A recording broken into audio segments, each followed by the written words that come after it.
Good afternoon, Bev. I hope you're doing well. I know. Germany has been a team that has caused Canada and most team problems in recent years. The German women have won a lot of games recently. How would you rate the current German squad that you're?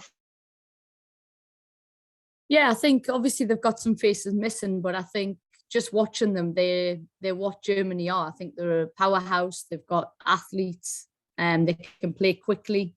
So we're absolutely not underestimating. I think it'll be a great matchup.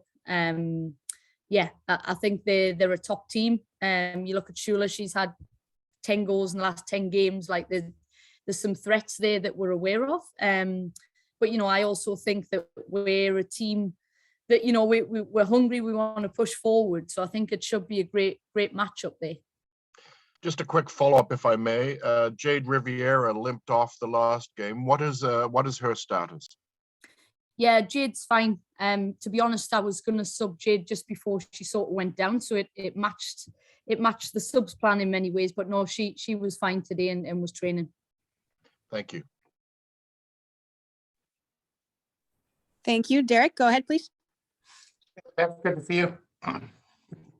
I guess I just wanted to ask you a little bit about Kadeisha Buchanan and just the rock she's been for you at the back there. And can you maybe just give me a thought on her development in the time you've been here and how much you guys have grown to rely on her back there?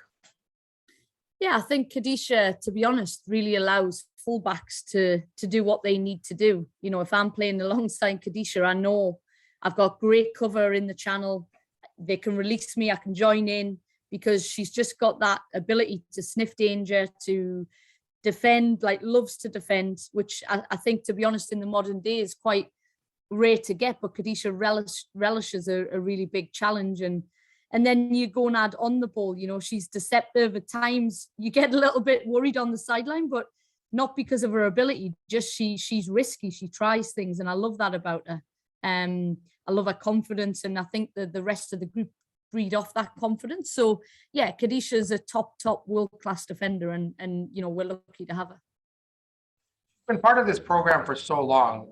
You forget she's in her mid-20s. I think she's 25 or 26. I think do you see even more upside in her game, because she's just getting into her prime, I guess, of her career?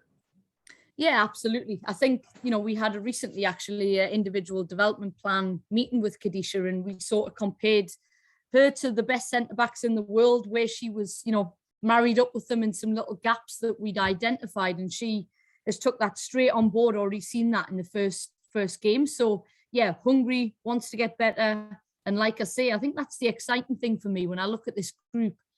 There's at least 10% to add to every individual player. And that's what we spent our time on, in the off season for a lot of players, is individual development plans. How do they compare to the best in the world? And then you really be really specific with individuals that, they can bring that now to every game, and it means that the team's going to move forward. For me as a coach, I've got a young group but with great experience. And it's really, really exciting to see some of the sort of jumps the players are making. Good luck tomorrow. Thank you. Thank you. John, go ahead, please. Thanks. Hi, Bev. Thanks as always for taking the time to speak to us. I'm just wondering, from a tactical perspective, what are you expecting from Germany, and how do you think this Canadian team matches up against the Germans? Yeah, I'd be surprised, to be honest, if the Germans come out how they did in the first game. I do think we'll face a more aggressive Germany. That's what we would expect to see. I don't think, the way they defended for most of the game against Spain is what we're likely to see. That could be reflective of, the numbers that they've got around their camp due to the absences. But I think they'll come out aggressive. If I'm them, I'd probably do that. And so, yeah, we have to be prepared for that. And just a quick follow-up. I mean, you noted on the absences there, and they are missing quite a few, number of players, including Alexandra Pop. I mean, how much does that sort of change things for them, do you think? I think they still have the same style. I think that's, obviously you've got key players missing, but there's some young, hungry players that, I think they are very good at sort of direct play, up, back, and then they have numbers that join. I don't think the principles of how they play change. I think yeah, I still think it's going to be a tough test from watching them against Spain. They were a little bit, they had some really good moments and then probably not showing that the best, but I think they'll grow through the tournament for sure. So I'd expect a tough match. Great. Thanks, Bev, and good luck tomorrow. Thank you. Thank you. Har, go ahead, please. Thanks, Marianne. Hi, Coach. Good morning. I was wondering, what have you liked from Kaylin Sheridan, and what are you expecting from her now as she kind of moves into the #1 role in net? Yeah, I think Kaylin, what I've always seen from the minute I've come in is like an unbelievable, I'd call it wingspan, shot stopper, gets to shots in training that for me are like, yeah, top class. I think that's what you're going to get with Kaylin. I think where she is growing is dealing with that pressure, right, of being a #1, or that that label being put on her around, owning that #1 spot. I think the decision making, the all the things around that, but that's going to come. That's why, playing top teams now rather than when it really matters, and giving her that exposure now is really, really important. And I think that's the bigger picture. But I thought Kaylin was great the other night. She'll keep growing, she'll keep getting better and owning, I guess, when you think about that role, it's not just yourself, it's also the back four commanding a lot of things. And that comes with experience, the ability to do that at the top level, and take care of your own performances. So for me, Kaylin is a great shot stopper, makes some world-class saves. Like some of the saves she makes in training is scary really as to where she can get to. So I'm excited. Well, hopefully not too scary. I was wondering, is there anyone who maybe has a knock, or anyone whose minutes you're monitoring because they're not into full game shape from being in the off season? Maybe Alyssa Chapman, anyone you can kind of share with that? Yeah, there's a couple of players that, who would normally be sort of a key feature that have been managed across the tournament and reintegrated from injuries and from minutes. But, they'll definitely feature in this tournament, probably just not as heavily as they have in the past. But I think it provides a great opportunity. And already you've seen in game one, some players have absolutely stepped up, young players. I must say in that first game, I looked at the lineup. I didn't realize it at the time, but it was a very youthful lineup that, again, you talk about adding percentages. This sort of exposure at this level with this amount of pressure is only going to add to them in the future.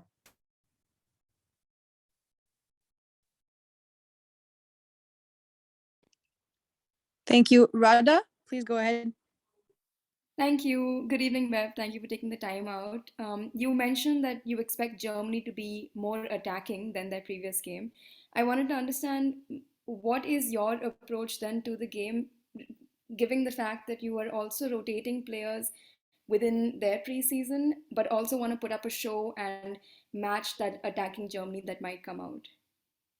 Yeah, I think we have to be who we are in the sense of, we have to make sure that we contain their threats for sure, and, be ready to deal with probably more direct play than what we might have faced against in England.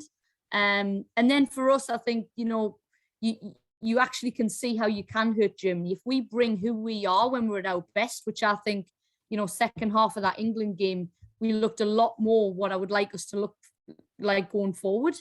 If we can bring that, there's some massive opportunity as well. So it'll be making sure that we stay in the game, clean sheet, that sort of mindset that we're not an easy team to beat at this level when you're playing that caliber of opposition, but at the same time, maximize what opportunities you are given, because there is some areas to exploit. We've just got to believe in ourselves to do that. And like I say, I think that England game, it took us half a game to get into that. And then we started to open up and we started to bring what we really can and take more risks. And that's what we need to do, I think, to really push on and hurt tier one teams. We're going to have to do that. Thank you so much. All the best. Thank you. Thank you. Brendan, please go ahead. Thanks there. Hey, Bev. Just good evening or good afternoon, I suppose, for us. Just maybe a question for me on, and I know you sort of touched on it there with how youthful the first lineup in the first game was. Just maybe what your impressions were for, likes of Jade Riviere, especially sort of looking into this one and sort of working out what that lineup, what that forward lineup group is going to be. Yeah, listen, I thought Jade Riviere was outstanding. To be honest, she looked more like the Jade that I knew. I think, you know, she'd had a tough time with COVID and lockdown in a university environment heading into the Olympic Games, but I think she looks in great shape.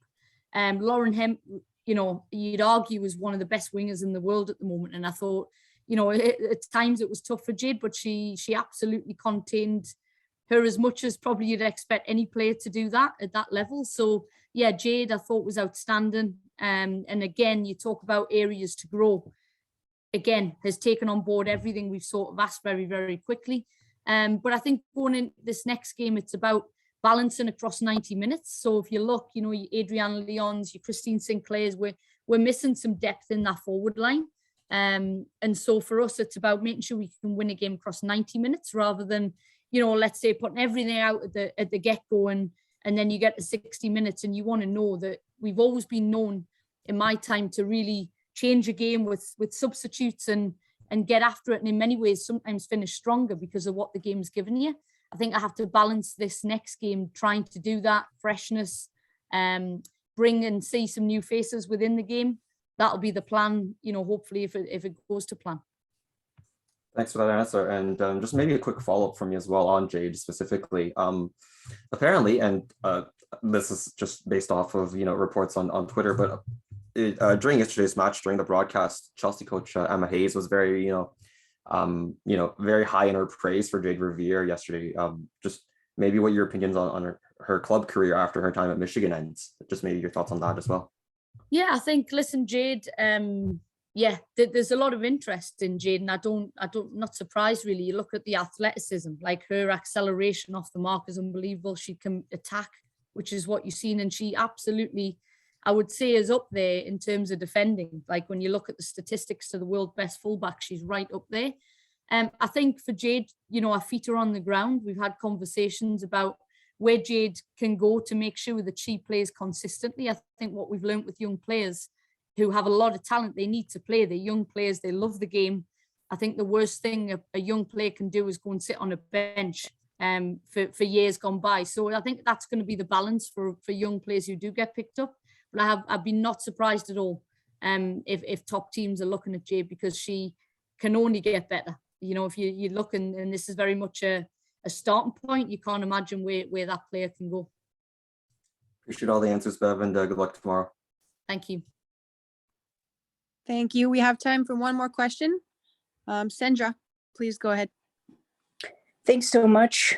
Hi, Bev. Hope you're doing Hi, well.